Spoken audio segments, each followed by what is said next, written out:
we say at home, whenever we're doing a task for someone, we always say, praise, please. And the other person has to say, thank you so much for emptying the dishwasher. Oh, really? Yeah, it's just a joke. Really? Nice. Not a very funny one, though. Well, I didn't think it was like a belly chuck, but I just thought it was like a nice thing that you guys do. Yeah. Hi, buddy. Hi, buddy. How are you? I'm great. Thank you. Even better for seeing you. Oh, thank you. You're my very first guest in this brand new setup. I haven't slept in 4 days in preparation for this. I don't know how much of that is true, but I believe partly that is. You've shaved I go down these wormholes. I have no idea why I do this, but I go down these wormholes where I get so hyper focused on the task, the project, the whatever, that it's like I can't stop until it's done. That's an amazing thing to have, though, because so few people have that.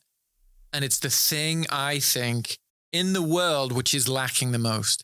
I think there's tons of me, which is like, I got some good ideas. I can be funny. I'm not going to execute anything. But you want to hop on some coattails. I would love to jump on and be like, what are we doing? So your grip is nice and tight. Yeah. Anne says to me with our relationship that she was a spider monkey. That's how she considers our relationship to have started. But I think it's flipped at some point. I think it's like, this is... Yeah. I love this girl. This is great. Tell me about you. Tell me about your wife. Tell me about y'all's relationship. Wait, do you want me to pretend as if you don't know the beginning of this? Yeah, go ahead. Yeah. I'd say let's pretend for the audience. Pretend for the audience. That's what yeah, right. Okay. So yes. Anne and I, you may not know, Nathan, but I went to South Korea after going to college in Florida. Went back to England for a little bit. Thought, I still don't want to be in England, because it was cold and dark the whole time. So I went to South Korea, which was the dumbest decision in a way, because I didn't check what the weather is like in South Korea. And it's colder and darker than England is. How far north is it?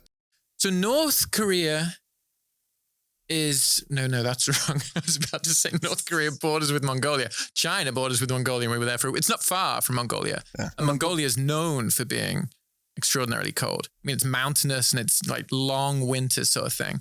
And South Korea and North Korea, the land is tiny. So, even when you split it up, it's just, it's very close to whatever North Korea is close to. Yeah. Anyway, so that's where I went. No. Let's talk more about this. You want to know the geopolitical climate of South Korea? It's very cold and it's dark. And I met her on a cold, dark night on Halloween in an Irish pub, just out on the fringes of Seoul. No, wait. I thought you told me you met her at a mall. Well, I saw her in a mall, first of all. So yeah, okay. So you're right. Wow. Good memory, you. Thanks. Me and my buddy, who I had been to college with down in Florida, we were out there together. And Anne and a friend of hers from Georgia, who have known each other since a very young age, like single digits, I forget how young, were there together. And me and my buddy are going to an Irish pub, which is like the one spot that all the Westerners go to and hang out and whatever else. And I don't know where these girls are walking, but we're walking through a mall to get there and it's closed down. So the shops are closed and literally no one's in there. It's just like a walk through from the subway station to the pub. So the only 4 people in this whole little plaza bit are us two, and they're Western. So you think, well, you say hello, right? Because that's what most people do. You're in Korea. Yeah. There's no one else. And they just blanked us completely. They just ignored us.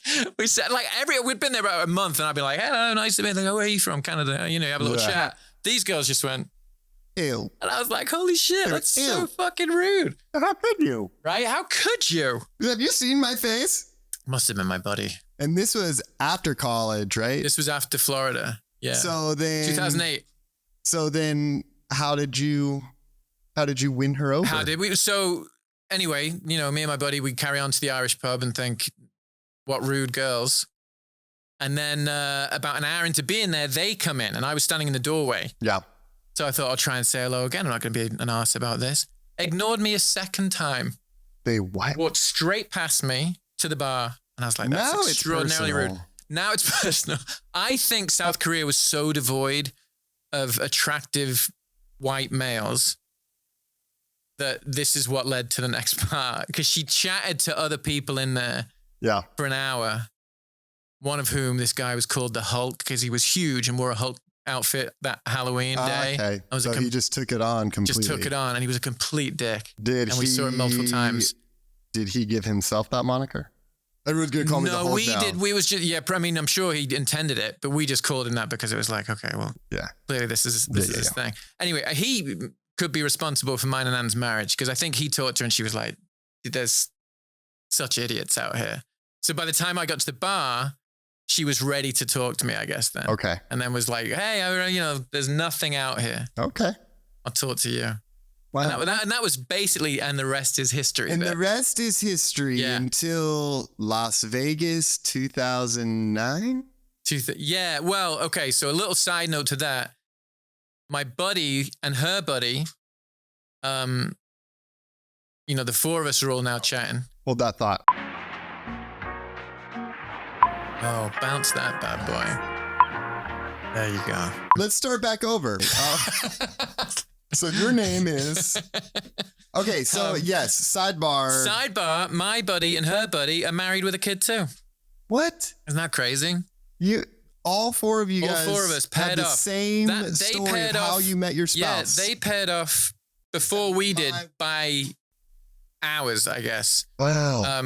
Because within about 5 minutes of me talking to Anne and him talking to Jenny, her name is, they're two little short guys too. My buddy's small and Jenny's tiny. And they were on these little stools with their legs swinging. They looked like just making out with each other. I was like, what the fuck is going on? I was talking to someone last week about making out when you're a teenager. They were late 20s. That's what I mean. It was funny. It was like you were making out. You were grown-ups. You met each other for 5 minutes. It's just like a pub snog. But then, so what's crazy again, because I know this is, I feel stupid telling you because I want to talk about different stuff. But this is a fairly interesting story, I think. So we'll let the viewers decide. We'll let the viewers decide. So, okay, so they, those two are making out, and they were like, all right, we're hanging out. We're having a good time. At the end of the night, I'm staying at my friend's house because my apartment, which are like glorified dorm rooms in South Korea, is like 40 minutes away. So I'm staying at my buddy's apartment for the night. So we go and they get on the same train as us. And we're like, oh, you're on the same train. And then the stop comes and we're like, oh, same stop for you. And then we start walking and they're going to the same building in South Korea. I wonder what was going through their mind. Probably, but this English guy's got that dong. Got that sweet dong. Oh, we happen to live here too. And they did happen to live there too. South Korea is insanely... My buddy and Jenny lived next door to each other of an 18-story tower. What? They're in 404 and 405. This wasn't like some place where they just put the Western teachers. This was like a Korean residence. Yeah, it makes it sound like South Korea has like 20 people in it. By a significant measure, more densely populated than New York. It's just crazy. It's an exact same one. City. So then we're like, well, it's going to be too awkward to not see them again. So we all just got married.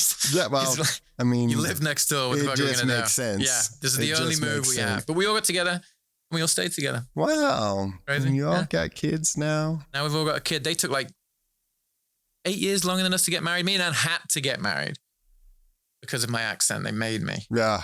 Because you couldn't do an American accent. No, but they were like, if you have a green card, it should. Yeah. And you can do an American accent. And that's what Vegas was about. We'll skip over that for now because I want to get into the meat and potatoes. This is what's so funny about this very first conversation. Ben has a hard out at noon, which is 45 minutes from now. Yeah, God, we could go for about 5 hours. It's okay, man. I know. But it has taken Ben 6 years to get to this house. Literally 6 years. This is your first time here. We've been buddies for a long time now. That's crazy. Almost 10 years. I need to go back and look. We may have met 10 years ago. Wait, no. Yeah, because it was November. I need to ask Dalton when he ruptured his Achilles. Yeah, because that would have been the next day that I would have met you for the first time. Oh, was it really? Yeah, because he was still in a walking boot. Anyways, okay. That's the fastest 10 years that's gone by in my life. Is it? Is it not for you? Yeah, it is. I wonder if Does that just happen because relative to the rest of your life, it's a smaller percentage? I think honestly, what it feels like to me is it's like your life gets so much more enriched as you get older. You don't want things to end, but when you're a kid, you're like, I can't wait until middle school. I can't wait until high school. That's true. Now you're trying to slow it down. Exactly. That's a nice way of looking at it. That's my theory. Yeah, I like it. Let's talk about being a dad. Let's talk about it, man. The best. It's the best. It's the best. I would love to hear as much of your journey into fatherhood as you are willing to expound upon. Because obviously it's a story. We'll move that closer to you. Yeah. Too close. Oh, no, that's good. See how close it is for me? Yeah, okay. Tell me about your journey into being a dad. For the longest time of my life, I didn't want to be a dad. Yeah. And even before, when me and Anne initially got kind of together, I told her that. Then we just wanted to kind of be together in a relationship. So we had to get married. So we did that. But it was still at the point where like we haven't fixed all the kind of like future talk sort of thing, like normal people do before they get married. Would you recommend that? I don't know necessarily. I mean, the obvious answer would be, do that before you figure it out. But part of our strength, I think, is that we didn't sort of thing. Like we committed to each other and we figured everything else out. Interesting. And it took you guys a little while to figure that out, huh? Yeah. So about 3 years into our marriage, we realized we wanted to be together at least because we weren't 100% sure getting into it, like this is something that we want to, do forever. But 3 years, we were sure of it. But Anne said, look, I do want kids. So if you want kids, you get on board or else we can't be married sort of thing. And I went back to England, a little trip to see some friends. I ended up taking ecstasy in a club in London. As you do. Yeah. And it all, MDMA, I should say. I don't know if there's difference. Is there a difference? You're asking the wrong person, buddy. Okay. Look, by the way, I'm not some massive drug addict for people who haven't seen this. It was a one-off situation. Listen. Which one are we in? This both these Which guys. One? We're in all. Where are we at? Don't do drugs, kids. Don't do it. Don't do it. Unless you're trying to figure out massive life decisions. And that's fine. In which case. But I had a great experience on it. Really fun, loving, kind night sort of thing where we ended up dancing in this Cuban restaurant that stayed open. One of my very good friends from home, Rich Goldthorpe, and a good friend now, but was Richard's friend from his university, this guy, Ben. Anyway, we're just the three of us hanging out, talking about man stuff because we hadn't seen each other for a long, Rich is my boy from like 11 years old. Yeah. And we'd all done different things and sort of come back. And so it was nice. But anyway, the whole ecstasy thing made me very clear in my head that because ecstasy just makes you love more. Yeah. And the people you love the most already really come to the forefront of your mind. And it was all about Anne and starting a family. And I was like, I think this is what's flooding to me all the time sort of thing. And I was sort of saying, this is what's going to make me happy sort of thing. Right. I'm looking one way down the road because forever I just wanted to be an actor and go out to LA and do all that stuff and have an idea of this life of being single and just kind of like really enjoying myself out on the West Coast of America sort of thing. Sounded so much fun. Still does. Yeah. Let's be honest. But there's always two roads, right? Yeah. And the other road felt so much more real to me. And Rich was like, that's great, but give it a week because you're on ecstasy, and I did. I waited the whole time. And took ecstasy every night? Like, I got to keep this going. Otherwise, it might fall away. I'm on ecstasy right now. Ever since my kid, I was like, I'm just going to pretend I'm feeling good. You don't even know if you have a kid. Who knows? Is this my house? So I gave it the week and I went back and I was so excited. I said, look, this is what I want to do. That chapter is marked as like a turning point for you. You could, for sure. That was the turning point. Yeah, you could tap. Yeah. I mean, like I was listening to a podcast the other day. Oh my gosh. I'm getting over a cold. So as I breathe in randomly, there's just like phlegm and grossness. This is what Ollie's been doing recently. Just like that. He wasn't sick for 3.5 years. And then in the last month, he's thrown up a lot. And it's all to do with his cough. Yeah, that's what Maisie's was. It was just mucus. It was just this morning, my daughter just like mucus threw up all over me like Slimer from Ghostbusters. Sick's my worst one. I can handle the poop, the pee's obviously no problem, and like everything else, I'm just like whatever. It's the sick, smell. I go. It's the smell. The smell of sick's terrible. I mean, honestly, all morning Maisie was just like this. She was just like a zombie. And you were like, I was like, we have a podcast today. I was like, listen, we got things to you gotta suck this up. We gotta go. Okay, so this happens, and you guys immediately go down that. Basically, yeah. Let's get it going. We started trying, and I think when Anne got pregnant very quickly. Got pregnant with twins, and then had vanishing twin syndrome very quickly, which is one of the twins is no longer gonna be there, which was. Weirdly upsetting, but in hindsight, I'm like, that was barely anything. But the first time, you kind of like, you're ahead in something. 5 weeks in and losing something now, I'm like, that's child's play. Would have fucking done that. You know what I mean? Yeah. And then, so anyway, we were excited about the next one. The next one, Anne got into her second term. How many weeks now? So you're saying that the other twin was surviving. The other twin was surviving. And we got into the second term and then lost that one. It would have been girls. It would have been a girl. Which was devastating, obviously, because that stuff's, it's the worst. When you're in the second trimester. Yeah, especially, I mean, it's all for everyone has their own experiences with this stuff. And you find out loads of people do, but second trimester is a long way to go. And especially when it's your first one, you think like, well, this is happening. Yeah. How far into the process were you guys, like, as far as like baby names or nursery or buying items or clothes and stuff like that we had. I don't think... of a name. I remember during that time you had made mention as you were processing it in the just, as the story was playing out, I remember you saying that you regretted putting it on social media, or maybe not regretted, but there were aspects of you that said, this is complicating a matter that's very personal because a lot of people are checking in and asking about the pregnancy. Yeah, months after. Yeah, right. You got to have that conversation again, because, in a nice way, people are like, hey, I saw you pregnant. You know what I mean? Like, actually, we're not anymore. Yeah, and it's awkward for them. It's sad for everybody. You're reliving the whole thing. I mean, in a way, I ended up talking about it so much and continued to do so throughout the multiple losses that I think it helped me. I can't imagine bottling that stuff up is helpful long term. I can see why people do it. You lost two.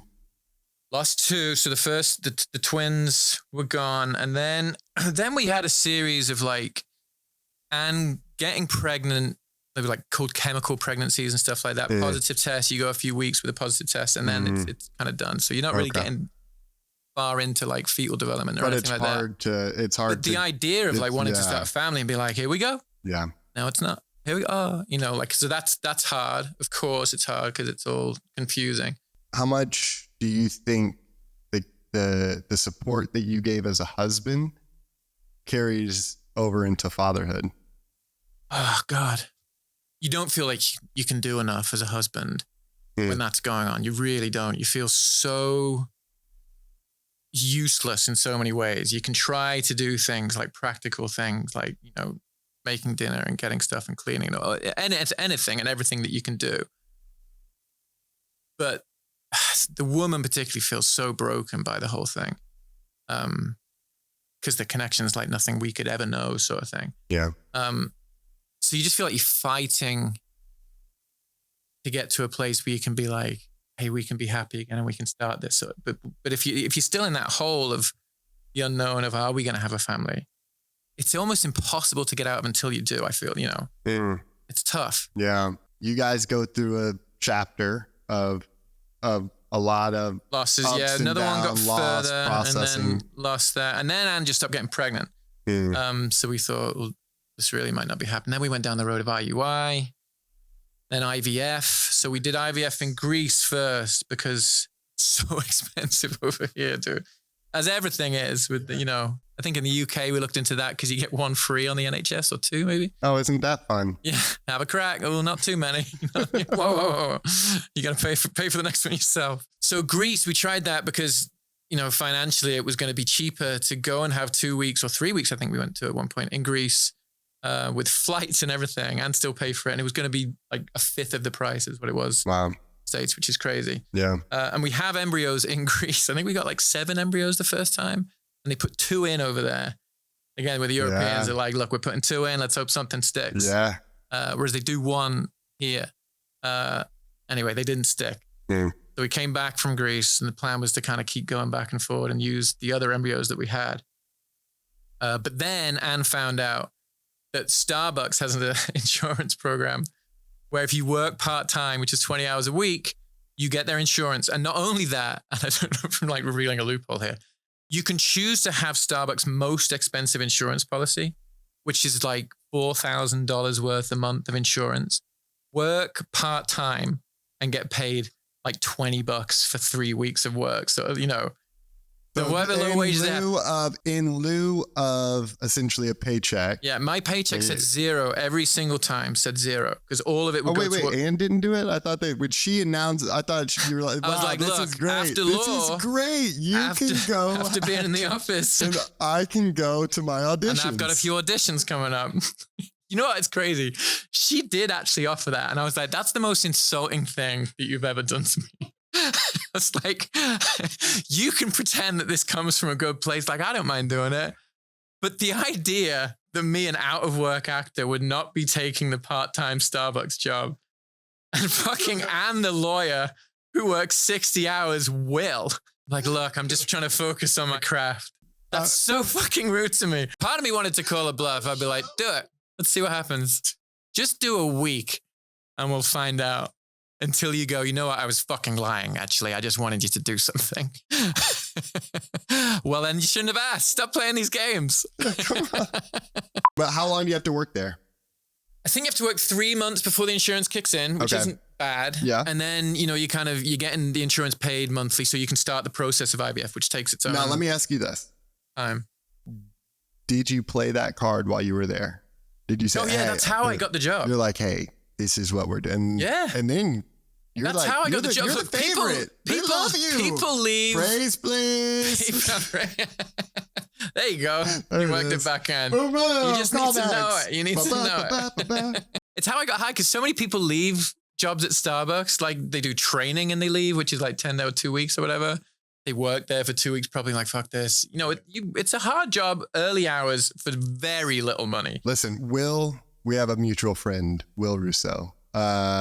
He worked at Starbucks. He was like a manager there at some point, and he worked at the one, I believe he worked at the one right off of 75 at like not Mount Perrin, but the one that's like. Is it busy? Yes, it's so busy. They're all pretty fucking busy, but some of them are crazy busy. Yeah. He would talk about all this stuff.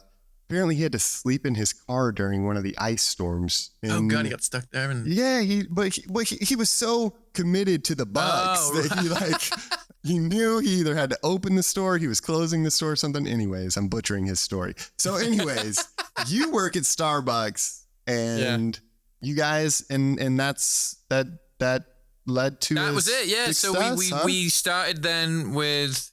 Did you name your firstborn Starbucks? The Bucks. We thought about it. You have a little boy. Ollie was the guy. So yeah. So we got 6 embryos in Atlanta. Yeah. We had 4 boys, 2 girls. Wow. And they literally say to you like you got more boys than girls. So the first one doesn't typically work. So just put one of them in, and then you got a choice to make 3 and 2. But the first one worked, and that was Ollie. Did you enjoy playing God? It's such a weird thing, dude. It was strange, huh? I would imagine. I don't know for a fact, but. Well, no, I mean, you can imagine though, right? And I'm pro-choice fully, but this is maybe. Make sure each camera sees that. Don't get it twisted. I'm on pro-choice, all the rest of it. But having embryos, which you then watch become a kid, literally from a freezer, they go like this. And then it becomes Ollie, who is his own 3-year-old boy with his own personality and everything. No, I didn't pick. The doc was just like, we'll do a boy. And so he grabbed whatever it was. But that was saw it when he grabbed it. I didn't see him grabbing it. I saw him bring it in. But you saw it though. Like you've seen Ollie as an embryo, not embryo. Yeah, I mean you can't see it. It's so small. Like you guys see this big kind of but you're like long thing, and it's on there somewhere. Be him or her or him. Well, that's what's crazy, right? The 5 that weren't picked, just waiting. Yeah. That's a different kid. That's crazy. Isn't that the weirdest? That is crazy. And they're just like, pick me. And you got 2 more in Greece. And we got multiple in Greece. How many more in Greece do you have? I thought you I think we got. Oh, they put 2 in at a time. Yeah, they put 2 in at a time. We had multiple in Greece. We weren't bad at getting embryos. We always had a good embryo retrieval. Do they donate after? So that's the thing I was about to say. That's the tricky part, right? Because Ollie is Ollie. We have 2 girls, 3 boys. One of the girl did that early of this year, and that one didn't take. So we're like, shit, we got one chance left at a girl. But Anne was like, no, we don't. We have 50-50s in Greece because we don't know the gender of them. Wow. I was like, you want to go to Greece for a 50-50 more so than take a guaranteed, what we got here? And she was like, yeah, let's do it. So that was going to be the plan. If the second girl in Atlanta wasn't going to work, we were going to go back to Greece. I think at least she wanted to. I like it. The thing for me was about that. They don't genetically test in Greece by law. They do here. So you can, so this is the playing God bit, right? You eliminate certain genetic disorders by doing the genetic testing with the embryo, and you find out the gender. Mm-hmm. So you're kind of like, all right, this is the best of what we've got kind of thing when they in the States. But in Greece, we weren't sure of the gender, nor do these have any potential genetic predispositions or whatever else. So in my head, I was like, we got some prime grade over here, which we know it's a boy. We got the lucky dip. Yep. You know what I mean? True. And that's true. That's hard to say because, what kind of kid are you saying? What, you only want the good kid? No, not the good kid. That's the wrong word. You know what I mean? But that's the thing. The thing about as you process information like that, when we have these weird things circumstances that come into our life that force us to process information like that, you're like, I don't want to think about it in terms like this. Yeah. But the human brain is forcing me to that kid could be consider all of these things. I don't think deaf was an option of knowing sort of thing, but imagine that's the choice, right? Yeah. Your kid could end up potentially being deaf. Right. You don't want the kid to be deaf because it's the quality of life, right? So you go, let's go with these embryos. I'm sure you're thinking about all of your mistakes of your past and how, I'm being paid back. Well, no, just how your sperm is probably just all kinds of fucked up, You're like, what? Right, I don't know what the kid could come out just, Anyways, raving. Okay, so let's talk about fatherhood in our 30 minutes that we have left. So Ollie comes and he's the best. You have a very cute little boy. Yeah, thanks. He is, how old is he now? 3. He'll be 4 June 22nd. So he's, 3.5, almost. I love that you announced that like it was coming up. That's June 22nd. Get your cards in. What was it like? What was it like day one of fatherhood? Day one. Whew. You remember it? And had a C-section. That was scary. Wow. As they walked me in, and it was COVID. Ollie's a COVID baby. For a C-section, the curtain goes over basically halfway down the body, and they've got the surgeons down on the bottom half. Right. And Anne is at the top, just like this, drugged up, and that's where they bring me. But they brought me in through the bottom half of the floor. Of the in between the legs. I'll be your doctor today. It's a boy. They opened the door and it was like, ta-da. The timing of it was unbelievable. All I could see.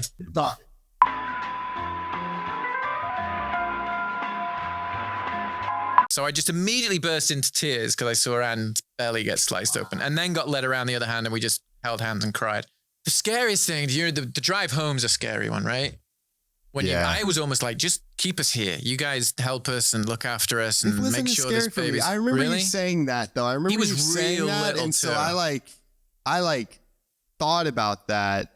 I thought about all the people that told me it was going to be scary. And then it was like, not now, they're doing fine now. So yeah, I don't know. Just something you get through. Maybe it was just something in the processing for me. I was able to work through the fact that in a couple days, we're going to go home with this child. Right. I was almost eager for it. Yeah. That's cool. That's a nice way to be about it. I was like that.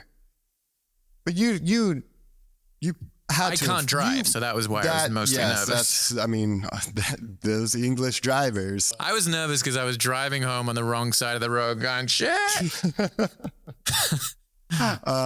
Okay, so you never had any doubt that you were going to be an incredible dad, though. Why would you phrase it like that? You're talking about you're driving home all scared, but like, what? Yeah, but I think more so from the precious cargo perspective. You know what I mean? No, I don't give a shit about that. If we crash, we crash. I mean, the universe speaks. So your relationship with Oliver, talk about that. Oh, dude. This is going to be the bit. He's just the best, dude. He's like, you get your best friend, right? What the fuck? We did it. That's crazy, man. All that build-up of silly stories. I know. Oh, man. There's nothing like it. Nothing. You can't describe. It's horrible because people who might not be parents are watching and be like, fuck you, whatever else. It's obvious you can't describe it to someone who hasn't because there's nothing comparable to it. But it's the most powerful fucking thing. Like the longest of shots. And to just have your little buddy, God, I fucking get terrified of anything happening to him. I know. Woo. I know. It brings me to tears when I think about Maisie and I think about how much love I have for her. And when I think about how different the world is because of her. Right? Because you see everything so differently. So differently. And like you don't want, like for me, I have this fear that by the amount of love I have for her, and like she's just now getting to a place where she can really feel it, you know? Like she really knows that her dad loves her a lot. Right. Over time, there's part of me that feels like I don't want you to feel this pressure. Yeah, dude, I have that same thing to myself. I'm just like, I'm my dad's whole everything. Life. And it's like, yeah, I mean, I'm staking it all on you, girl. Like I'm staking everything on you, but I heard a phrase which was, you're only as happy as your most miserable kid. And it made so much sense to me. Because even with Juan, I'm like, I'm only as happy as he is. Yeah. Like everything is filtered through him and kind of his emotions. Like if he's happy and if I hear his laugh, I'm just like, it's like one of those Pixar things where you get the light comes on and just glows and you go, zing. And like the other way is like if he's upset or he's crying or he's in pain for something, for the light dims and you just go, you remember and you want to take all of it.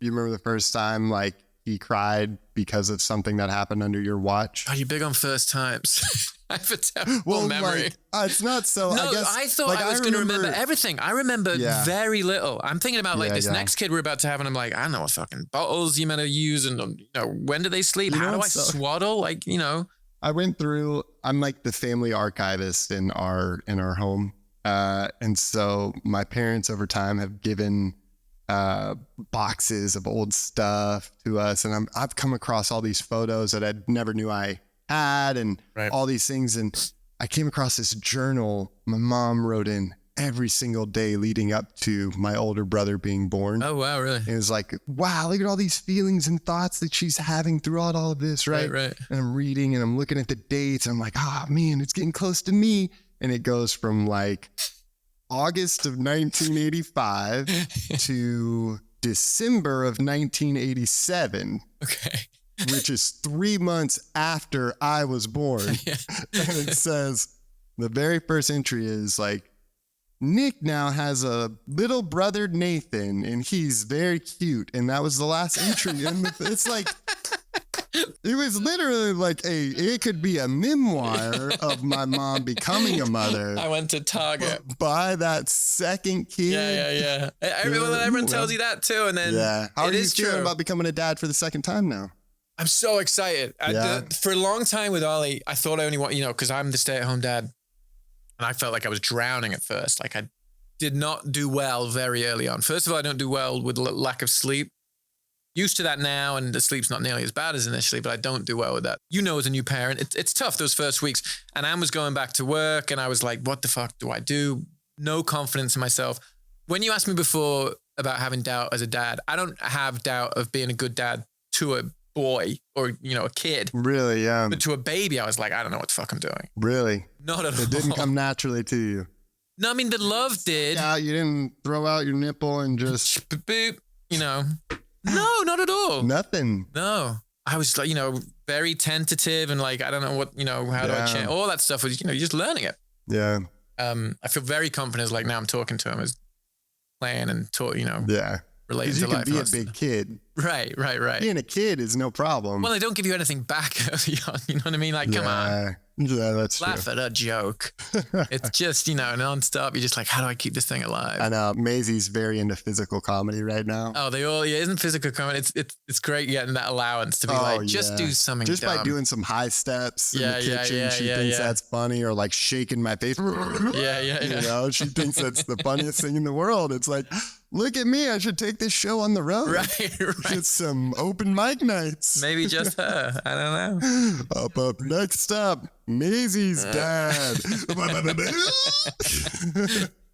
Ooh, tough crowd. What are some rituals that you have with Ollie?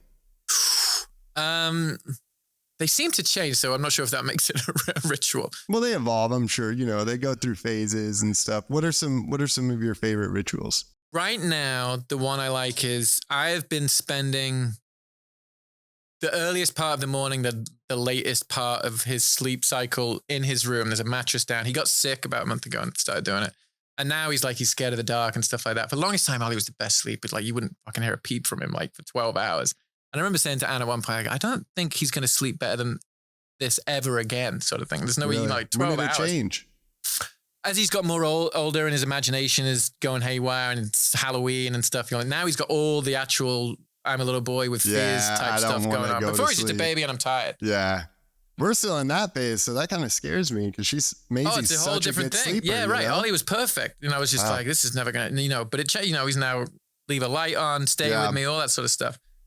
But anyway, so he wakes up for a pee at about 5 o'clock. He calls for me. Does he call you Ben? Benjamin. I make him call me Quinn. Please, Ollie. That was the one shot. Please. And if you could just let me live it out. Yeah, by the way. You want to watch Dream Riders? Yeah. You want to watch Dream Riders? All right, so no, not the full show, just the clip that we made. Just that one The clip that we made to make the money. Just that one scene. Because that one's web good. Pilot. That was the funny one. I was talking to someone about that the other day, not to get off on a tangent, with Dream Riders and capturing magic in a room like that. Yeah. I don't know if I've ever captured that kind of magic in a room since then. Again? Yeah. Yeah, it's not easy. I mean, it's that's not. why otherwise everybody would be doing it. And I'm not to say that clearly we couldn't replicate it, but I think it's knowing the circumstances to capture it, I think, is the most important thing. We deviated from those circumstances. Yeah. It was just not knowing what created it, what manifested it. And I think it was more the freedom of improv, I think, helps with stuff like that. And having that time to to sit in it and just, all right, just sit. I mean, just see on a podcast, right? 50, 8 minutes of it. Right. Could be fucking skip. And you get 2 minutes as a clip and it's like, oh, that's cool or powerful or whatever it might be. Yeah. The same thing. But if you're trying to move on, we get 3 shots at this one scene. Yeah. Because we've built a fucking wank yourself off studio. And we rented a mall for a day. Yeah, no, man. Hard looking. I mean, look, whatever. We're dads we now. wasted a bunch of money. But it's much easier, right? To get something funny if you just be like, right, sit in a room and we'll wait for you to be funny. Well, you know what I think is also part of it too is tying it back to being a dad. You've got to understand how to know when that magic is in the room, how to hold on to it. Because with Maisie, when we're playing and I'm making her laugh and all of that, I mean, I know that there's, just this energy that kind of circles the room and you're like, all right, I know that we're going to have to do something else in the next 10 minutes or so, but I'm not going to be distracted by anything other than what's right in front of me right now, Yeah, it's special, isn't it? Yeah. And it is special when it's so reciprocal too. Ollie's very verbal and giving with how much he loves and, what you mean to him and stuff like that. He's a real sweet kid, surprisingly so, I think, for a lot of adults who come across him. And I think that's because I am with him. Like, I'm so sappy with him. Mm-hmm. Like, and people will be like, you fucking wait till you have a girl.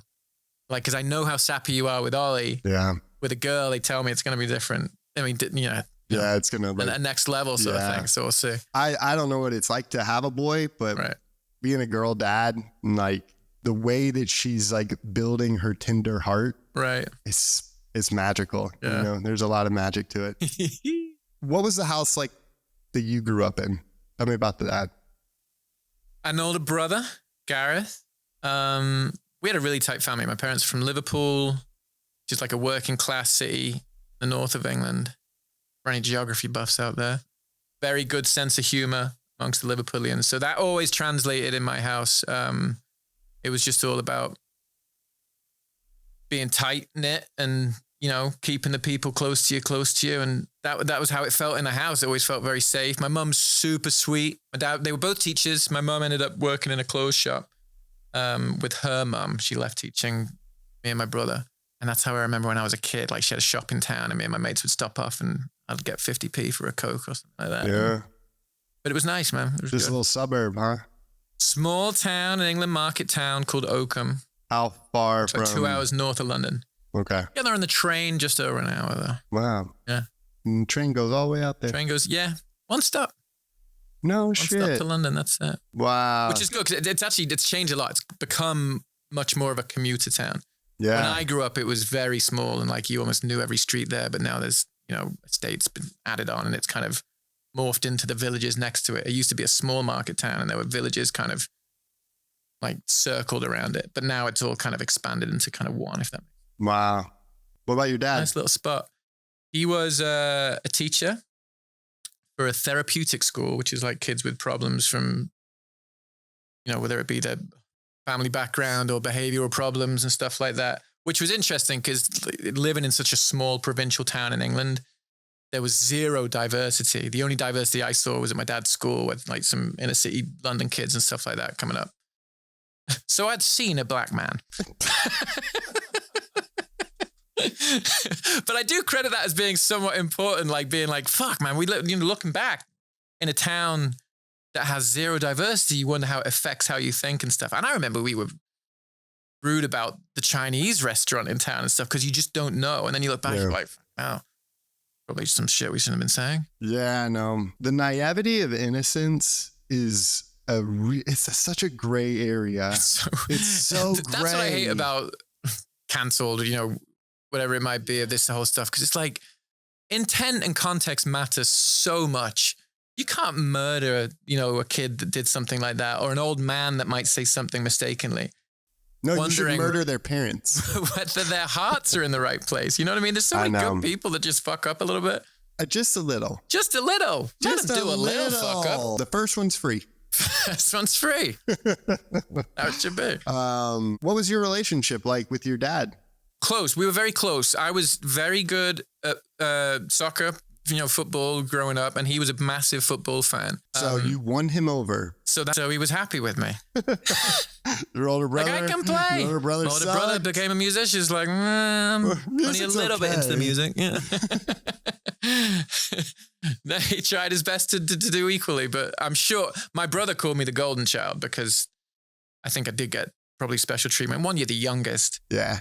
And then, you know, I did very well at football, I suppose, early on. And that became my dad and I's thing. He would drive me around the country. Kind of raised an eyebrow and said, wait a minute. Could be my ticket. He's pretty good. Yeah. No, we would drive around the country. He had a bad accident when I was 9 in an avalanche. Nearly died, broke everything else there is to break. No shit. They fell a long way. It was him and 2 other guys. In a car? No. He was in an avalanche. Vin Diesel. For some reason, when you said accident, I figured he was in a car. I don't know why. I just pictured your dad like getting swept away in a car. Ah! Dude, you shouldn't have been trying to jump in a helicopter. No, they were ice climbing. They were ice climbing in the Cairngorms, which is in Scotland. Where you have the things on your boots. No. Your dad was an ice climber? No, he wasn't an ice climber. He'd never been. Probably why he fell. Wasn't even an avalanche. He just fucking slipped. Like, no, there was an avalanche. So there's an avalanche. Wow. Yeah, he was ice climbing and an avalanche came. I think they fell 300 feet. And it wasn't like straight down, bonk. It was like bouncing down rocks and boom, boom, you know. And they ended up, but a group saw them and they flared off and they got rescued by helicopter. The only way I say this because you asked about my relationship, it feels like it might have changed after that because just the fears of losing someone and everything like that. Well, physically, was he ever able to do as much with you? No, not nearly. I mean, he was on his bike, like he bikes. That's what he picked up, but he can't do like the impact stuff. So I have vague memories of playing football with him when I was younger, but it's almost like everything starts for me at like 9 or 10. Yeah. Like and then they end at like 16. Yeah, so you can remember all those details, but you can't remember last week or when I was 4. You're asking me about the first. I don't know. That was a year ago. Right. Let me tell you about my license plate when I was 12, which I do remember all of my license plate. Do you? Yeah, we had a Renault 21, E21 MLP. We had a Astra Vauxhall White, which was D778YNR. Isn't that the weirdest fucking thing? And I guarantee you they're right. That's a micro power. You ever heard of a micro power? A micro power is a superpower that you have that serves absolutely no purpose whatsoever. Yeah, mine is I'm butt ambidextrous. Yeah. I can flex my butt cheeks individually. Can I? I don't know. Yeah. I think am I doing my whole thing? I don't know. Yours isn't a thing, really, is it? I'm trying to figure mine out. I'm workshopping it. Ollie mooned me the other day. What? In your pie. Wow. I'd never even shown him what a moon is. That must be genetic. Pulled him down and wiggled his butt. Like, what the fuck are you doing? We're in a your pie. I want to imagine that he thought about it for a period of time before doing it. So he's like, am I going to do it? Now's the Let's do it. Let's do it. Let's do it. The mind of a child. You think kids do premeditate stuff? I think he is now, actually, for a long time. I don't think everything was in the moment. I know that Maisie, she's in this stage where she's starting, you can tell she's like wanting to, do things like that are mischievous or that she's not supposed to do. Let's stop pushing boundaries. Yeah, you're in for a whole different phase. Yeah, no, we're in the start of it. It's a lot of fun. Yeah. How old is she now? She'll be 2 in January. 2 in January the 17th. 17th. Yeah, and you guys. January 4th right now is the scheduled date. C-section, yeah. Wow, that's awesome, man. Well, dude, thanks for coming on. This is. I don't even think that angle recorded all the way. These angles, who knows? I don't even know if I'm going to be able to color correct this, but I at least have some test footage and the audio recorded. So, nice. And come do it again. I will. All right, buddy. I'm gonna come see you. I know. I love you. This is where the music comes in? Yeah, this is when the music comes in. I'll figure out the right time to get the music to kind of fade up. Now, right now. I got to pee. All right. Love you, dude. Love you.